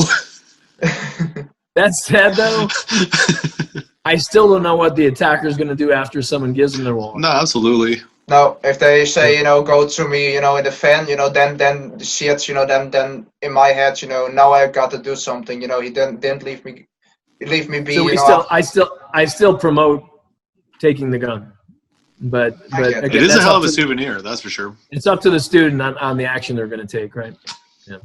Also depends for me, who I'm with. If I'm alone, I would maybe take, that risk, let's say. But if I'm with my girlfriend, let's say, and somebody, gives me the chance, to just give my phone and leave me be, then I would take that. But if he then still would be there. So another thing we do too, right? You're talking about other people. We talked a little bit about other people to some extent too, right? So one of the things that we're doing at the reality-based self-defense schools, right? We're talking about active shooter situations. We're talking about third-party situations. Yeah. How do I defend a gun that's on somebody else? How do I defend someone else that's mounted and they got a knife coming down at them? We work on stuff like this in our gym. Because the gym, at the end of the day, is the laboratory. That's where the experimentation happens, right? This is where we should be practicing things. Once you have the basics down, right? So I tell everybody, this is a secret. Get close. Listen. Ready? Very close. Wait, there we go. Much easier now. Oh, yeah. Once you know the rules, you can break the rules. Nice. I like that. Right? So in other words, very jujitsu right there. Yeah. Once I teach somebody the basics, right? And you understand concepts and principles of Krav Maga, because we don't teach technique. I mean, yeah, we teach in technique, right? It's secretively everyone's becoming a martial artist. They come in for self-defense. They come out after years if they stay, right? I look for apprentice. I look for people who want to be an apprentice, not someone that wants to come for 3 months. That's not my clientele, right? I want to create leaders that are going to go out and train other people as well too. Right? That makes absolute sense, man. It's easier to get someone to follow you because they want to, rather than find someone that just wants to do it because, hey, I have some time to spare. What can you teach me? Yeah. But the thing is, though, right? Again, what we're doing and what some other reality-based self-defense systems are doing too, right, is third party. How do I defend? It's actually not a bad call. Yeah, that changes it so much for me in my mind. You're going to find very little of that, if almost none of that, in the BJJ or Muay Thai and other world. It's not what they do. But that's also the mindset of combat arts. It's like in this closed environment, no weapons. You are the danger. Yeah, most. I partly disagree with it, but that's only because I kind of recently had a revelation myself of the separation of combat arts and combat sports. Yeah, that's true. But the rule set with combat sports makes it much more one-on-one, mano-a-mano. But that's true. As soon as you take away the sports part, make it just the combat arts, it's all right, well, now you have a different variable. You don't have a commission. There's no referee that says, all right, fight's off, we're ready to go. Yeah, but that's nobody's there to throw on the towel. There is no bell. Wish. Yeah, so when you have somebody in a choke, anybody else can come in and start kicking or punching. That's a good reminder. Produce a gun, produce a knife. Absolutely. Yeah. By the way, how do you copy with somebody? If you see somebody pull out, what do you teach? What do you do yourself? If you see somebody pull out a knife, on somebody else, maybe a friend, maybe somebody that you don't know, but do you jump in or? So I can tell you, once in my life, this was reality. So I'm on the train coming home from Washington, D.C., a day of work, and I sit down on the train, and literally 2 rows up from me, a lady jumps up from the chair, and she's yelling, "Blade, blade." Oh. Which is weird, because it's not knife. It's like, wow, she actually used the word that we actually use, too, because sometimes we refer to it as a knife or a blade when we're training, right? So now I'm thinking instantaneously, you have to make the decision, right? Okay, do I shoot this lady right now? There's people everywhere. Do I use my knife defense? What goes on here, right? So she's reaching into her purse. You can physically see the muscle tension of her arm squeezing, right? Yeah. Squeezing. You can see the muscle tension, right? Squeezing. Indeed, yes. Something. She's already displayed it. She put it back in, and it's in her purse. So I'm in my axial stance. I have a seat between me, and I'm telling her, drop the knife, drop the knife, drop the knife, drop the knife, right? Never pulled it out, drops the knife. Immediately gets removed by me, right? Put her in a hold, brought her away, put her in handcuffs. I happen to carry them, right? No judgment here, man. And then I go up. I have somebody else watch her, all right? 2 other people actually watch her. And then I go upstairs and talk to the lady, make sure she's okay, grab the purse. There's a knife in the purse, right? So God forbid, no one actually never got displayed. No one gets stabbed, right? So early on, but could have been who knows what, right? So absolutely, man. Yeah, and obviously when I was been in law enforcement on the street, I've been in management, other situations where force needs to be used as well, right? But how do I stop a third party person? Going to depend a little bit on some situation. If you have a gun and they're being attacked, maybe use the gun. Yeah. If you're in a position where you believe that you can take the knife away, take the knife away, right? So if you can do it, so presence, again, so it doesn't matter whether you're a citizen or law enforcement, right? Presence is a measure of use of force. By you being there, your presence is a use of force. Your verbalness is a use of force. Any action you take now is a use of force, right? Which could lead to deadly force, right? As well. Maybe you want to verbalize. Maybe you want to be sneaky and come in from behind and take it so they don't know you're there, right? I get it. Absolutely. That's a hard decision to make, If very situationally dependent. Yeah. And by the way, so we work on these types of things at a higher level. We work with multiple persons, sometimes where there's two guns in one and two guns and a victim, or me, two guns on me, or a gun and a knife on me, or a stick and a knife, or whatever. We do constant changes, and you vary up those distances, right? Yeah. And we have drills where there's 3 or 4 people and I'm having to get away, right? With no weapons. So we do that training. We do that training with third party too. It's advanced training, right? Where you need to get to that minimum level for the most part in order to have, because you need to build some skill to be able to do that. Yeah. Period. You do. You have to be able to defend yourself first before you can defend others. Indeed. But kind of a separate question from the active shooter and the blade situation. Before I mentioned it, though, when you first said blade, I was like, ooh, Wesley Snipes. But in your experience doing Krav Maga and Commando Krav Maga more specifically, have you ever had situations when you're traveling and you found a Krav Maga gym, you were like, all right, I'll give it a try, and then you discovered this doesn't look quite right? You see a style of Krav Maga where it's like, this is just karate, or this is like taekwondo or wrestling. So, Renz, thank you. Some great questions, guys. Some great questions, by the way. All right. So, first of all, I trained Krav Maga worldwide stuff before I went over to Commando Krav Maga. Okay. And I've had other people come to my gym, as of even just recently, a guy that came to my gym that trains locally in Maryland. Their gym was closed and we were open, so he's like, "Hey, let me go train. At least I got a place to go train, right?" I love to at least show some eye-opening stuff. And again, I've trained. And by the way, I've had famous people from other associations, the owners, come to Northern Virginia, and I've even gone there for a seminar. Right? My cup is empty. I'm willing to learn. That said, though, the older I get, again, remember I said it's about maximizing my training time, about what I believe is going to work and successful and stuff like that too. So I do a lot less of that. For Krav, I don't even do that much anymore. Okay. For jiu-jitsu, I'm happy to go play and train or whatever. It's it's keeping it playful, right? Versus keeping it real, Renz. No, don't keep it real with me, man. Have you seen me? I'm a pretty goofy guy. You don't want to see my mean side. He's a leg locker, but he's also a foot tickler. Just so you know, if you have a roll with him. I'm a toe terror and a toe tickler. What can I tell you? But so for our listeners too, if they don't know about Krav, Krav Maga is contact combat in Hebrew. It means contact combat. Technically anybody could put together a system or some techniques and say, I teach Krav Maga. Kinda. You could. Historically speaking, I have done a little bit of research on the origin from Israel to now.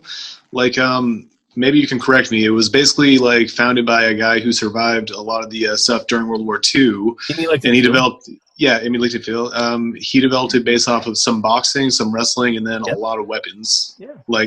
It was the bayonet kind of thing, handgun, knife. And I was he also came. I believe it was cool. 1968. He came to the United States for the first time, and he taught the Illinois State Police. I might be off by 1 year. Maybe it was 68, 69.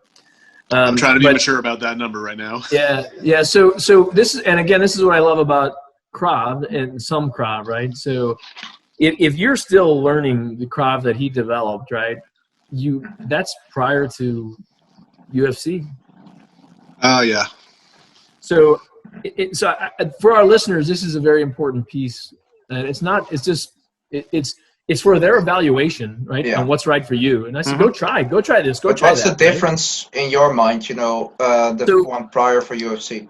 So our Commando Krav Maga incorporates defenses, not the first 1 or 2 levels, right? But we eventually incorporate defenses against triangle, straight arm lock from the guard, straight arm lock period, basic jiu-jitsu techniques that any blue belt's going to know. Yeah. Okay? That didn't exist when Krav Maga came out. That doesn't exist in the 5 levels of Krav Maga worldwide, okay? And there's other Krav Maga associations out there now, right, that are actually teaching how to do the triangle, how to do arm bars and stuff, right? So for me, that should not be part of your Krav class. Nothing wrong. And I teach basics of jiu-jitsu, right? Grappling, because it's also jiu-jitsu and wrestling, right? I teach the basics of in grappling. general, indeed. I teach the basics of grappling and striking. So you should still be decent, have knowledge of that. But remember, whatever you train most is what's going to come out in combat. Absolutely. So if you're a Krav guy and part of your Krav curriculum has you doing triangles to submit people, I ask you, what is your Krav? Is it now BJJ or is it Krav? Yeah, I get what you're saying.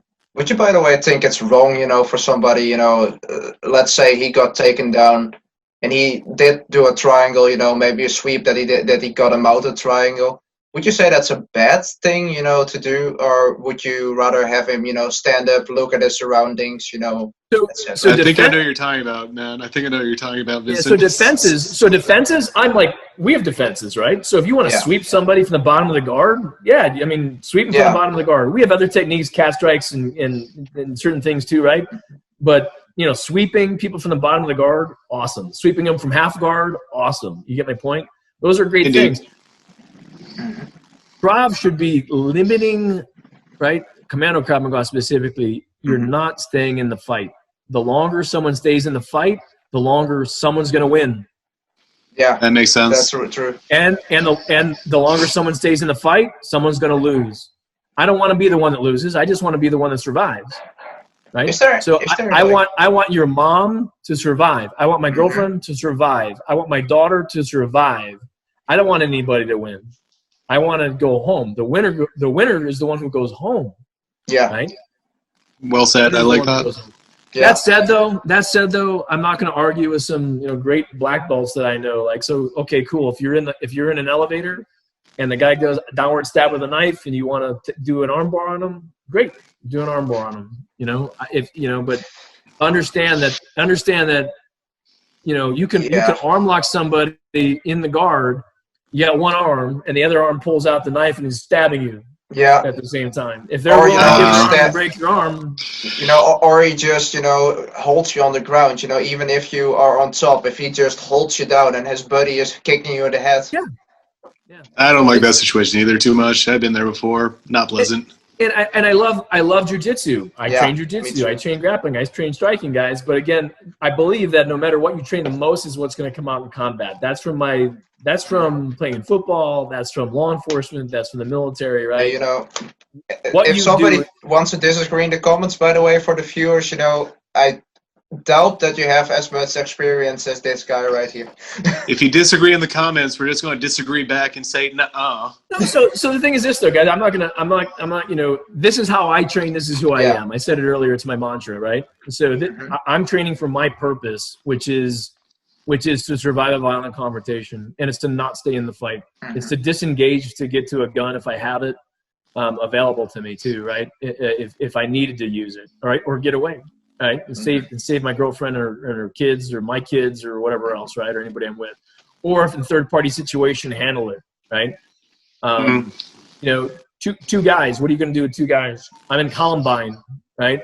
That's Vincent. It's the first like big known school shooting here.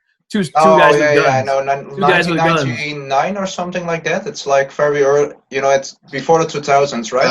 Happened in 90. Yeah. But the bottom line is, you're not going to jiu-jitsu two guys with guns. Nah. I mean, you're not going to cross Especially you guys with guns very well either. Let's be real too, right? I mean, like, be a better solution. But I'll be honest. What made Columbine really like a horrific thing is no one would have expected it coming. It just came right out of nowhere. And it happened in a place where, you know, you thought you were safe. You know, no one goes to school thinking they're going to get shot. But, you know, most people go there thinking. From an outside. Oh, sorry. Go ahead, Dennis.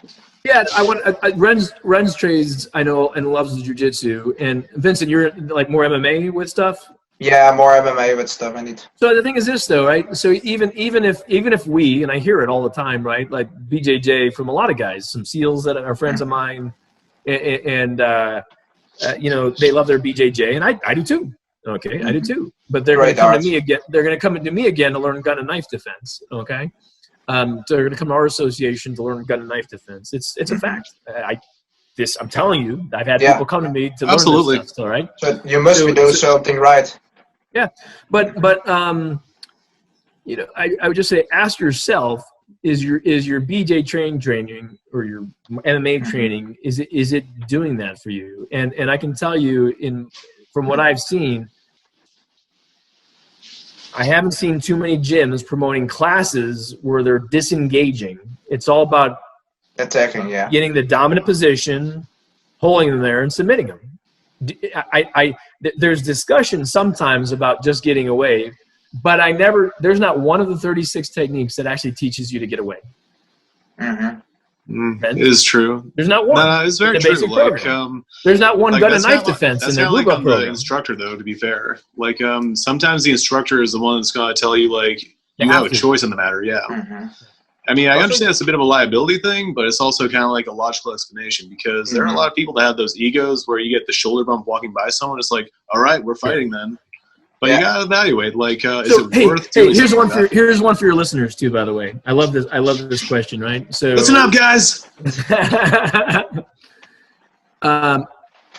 For the guys that are out there, not ladies, just flip it. Whether it's a girlfriend you got, a boyfriend you got, it doesn't matter whether you're a guy, gal, whatever. Just your significant other. I hate to sound liberal, but 72 genders, whatever one you are between doesn't matter, right? It doesn't matter. I'm horrible. Okay. Screw PC culture. Someone comes by and smacks your girlfriend on the ass. You call that slap? I'm gonna smack him right back. like you know, like, hey baby, like that, right? What do you do? So this is the ego question. What do you do? And then what do you do? I'll even do that's an A. What do you do? And B, what do you do if your girlfriend says, well, what are you gonna do about that? I'll have to ask my girlfriend. She's right here. No, she's shaking her head. No, like, I don't want to know this. Don't bring me into this. What the hell are you talking about? Right? What do you do? So guys, and this is the thing, right? This is a great question that instructors should be having this conversation with their students, because at the end of the day, we shouldn't be teaching people to fight. If you want to call the police and have the guy arrested for assault, awesome, right? But like, hey guys, stand back, leave me alone, leave her alone. If it continues, now there's an issue, right? Yeah. If it continues, now there's an issue. You're not going to say, hey man, I get to take her home every night. That's probably not the best way to continue the conversation too. But it's about not starting anything and leaving again safe. What do you personally do though, Dennis? If it would happen to you, yeah. Because, you know, I know my smart decision would, you know, to just walk away with my girlfriend if nothing happens. But when keeping it real goes wrong, you know, I know for a fact that I wouldn't be smart in that decision at that moment. So I'd be diplomatic. I'd just be diplomatic about it. So by the way, no different, guys. This is again awesome because it leads into other parts of conversation. If the first time that happens, you've never experienced it in your mind, it's already gone wrong. That's true. So some of what we should be doing, whether it's in your own home, in your business, in classes, in some of the scenario-based training that we do, is the what if. It's the question from the student, what if? It's having some of these comments. So it's never not the first time. This is part of the coaching. Win in your mind before you go to battle. Win in your mind before you go to battle. So this is visualization that you have, right? Or by the way, it could be you have a pre-event and post-event rituals. So it could be post-event where we were evaluating what went well, what went wrong. And by the way, you can do this daily in my coaching, right? What went well, what went wrong for the day. So many people also have never thought about, like a home invasion. What if, 3 guys stormed in your house? What if that door swung open? Not true, Vincent. What do you do? I have a series of weapons and knives all throughout my apartment that I am begging for. All around I'm like the house. Macaulay Culkin from Home Alone. I can buy alcohol if I really want to. Which I don't always, just sometimes. Now look, you can't. There's no way you're going to come up with every scenario, right? Yeah, and and just like no different than we don't have 1,000 techniques, right? Eventually, you're learning concepts and principles. You're becoming a martial artist, but we're not karate where things are steps. You must do A, B, then C, then D to get to it. What do you think, by the way, of those guys who teach knife defense like that? Because there's so many guys on YouTube. Can't predict that the person is going to still be there. Yeah, they're like, somebody like steps mannequin forward, training, they grab the hand, you do 1, 2, 3, and you have the knife. But in my mind, you only have, you only can control step 1, what you do at step 1, and after that it's a fight. You can still do something. There's specific strategy in knife defense too. I will actually share that with your listeners too, right? Oh, great.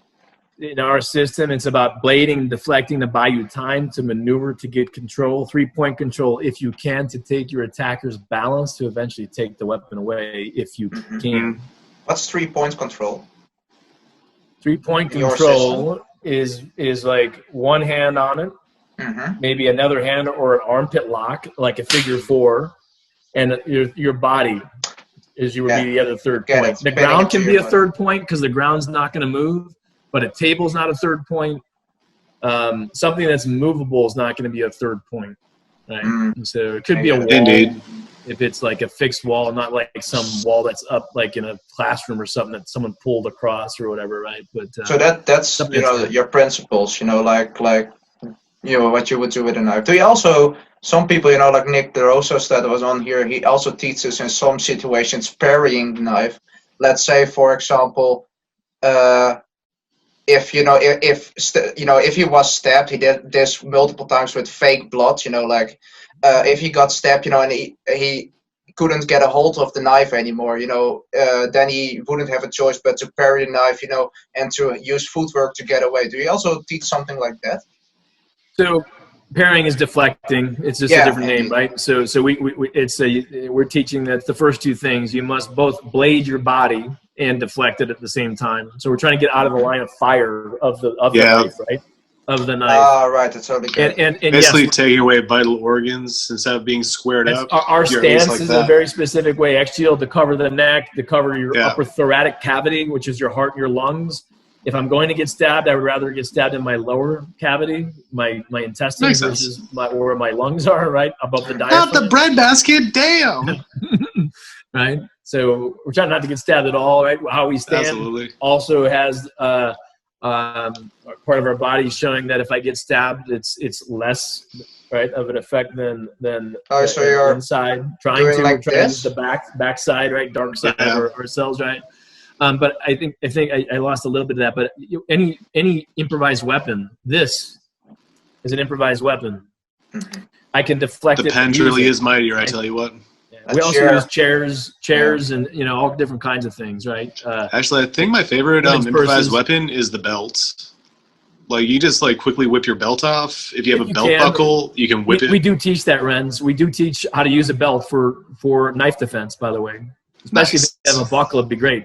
So, absolutely. If you can hit a hand or something like that, not or in the face, But that's also people. This is an improvised weapon. Yeah, this is an improvised weapon. This is Maxwell's coffee. This is an improvised weapon. That's good. Right? Improvised weapon. So a lamp. Okay, now it's actually out. Yeah. Hey guys, it's almost 4:00. Damn, this has been a good one. Oh, damn. Yeah. All right, so and I actually have a call at 4. Oh, I'm sorry, man. Then I think we're supposed to wrap it up, Brent. Can we wrap it up with a few quick questions? We call this the ChatCOMBAT speed round. Okay, just cool. rapid fire questions, rapid fire answers. Real quick, I got to call in a couple minutes. Absolutely. Go for it. Yep. So first question is, street fights, do you take on Jean-Claude Van Damme or Steven Seagal? It's a good question, isn't it?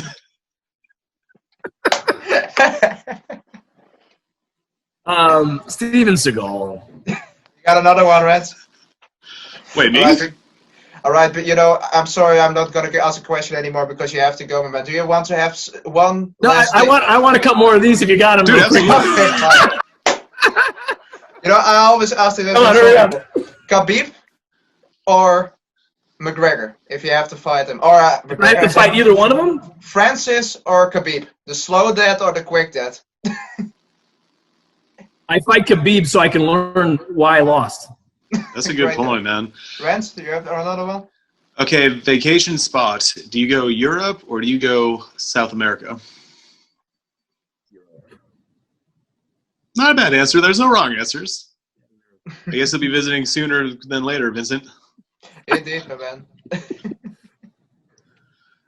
My man, Right, you got one more? One more? I don't have any more, my man. I do have one more. Last question. Do you think you'll be coming back on the show anytime soon?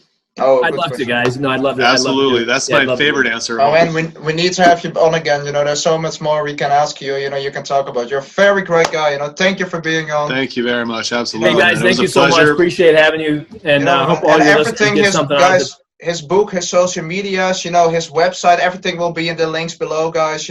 Just if you're in the area, if you are around Washington, please go meet with him. Please go train with him because he's one of the most legit self-defense coaches out there. Absolutely, man. Thanks, guys. Much appreciated. All right. And travel safely, Dennis, sir. We'll see you soon. All right. If you need something, give me a call or send me a message. Take care. Absolutely. Later, guys.